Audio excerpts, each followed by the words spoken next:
নকশি কাঁথা ড্রয়িং করার পর দেখলে যতটা সহজ মনে হয় যে এটা জাস্ট এইভাবে হাত ঘুরাইলেই কলম দিয়ে হয়ে যাবে, আসলে ওইরকম না বিষয়। কারণ একটা ডিজাইন উঠাইতে গেলে অনেকটা পরিশ্রম করতে হয়, ঘর কাটতে হয় মেপে তারপর হচ্ছে ডিজাইনটা একদম সমান করে দাগগুলা কাটতে হয় যাতে ডিজাইন সবগুলা এক সমান হয়, পারফেক্ট হয়। তো আমি সেভাবে ঘর কেটে ডিজাইনটা করতেছিলাম। আগে হচ্ছে এই যে ঢেউগুলা দিয়ে নিতেছিলাম ঘরের মাপ অনুযায়ী, একদম এক পরিমাণ জায়গা খালি রেখে মাঝখানে তারপর আমি দাগগুলা দিয়ে নিতেছিলাম। তো আমার দাগগুলা দেওয়া শেষ হইলে আমি মাঝখানের ফুলগুলার কাজ ধরবো মোটামুটি আমার শেষের দিকে।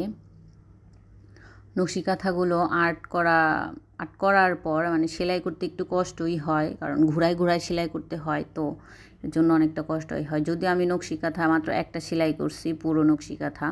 তো আমার যতগুলা কাঁথা আছে সবগুলাই আমার মা সেলাই করে দিছে, আমার দাদি সেলাই করে দিছে। এটা হচ্ছে আমার করা 2 নাম্বার কাঁথা হবে, আমি 2 নাম্বার কাঁথাটা করব। তো জানি না সেলাই করার পর কেমন হবে। আর ডিজাইনটা যদি ভালো লাগে অবশ্যই আমাকে সাপোর্ট করবেন।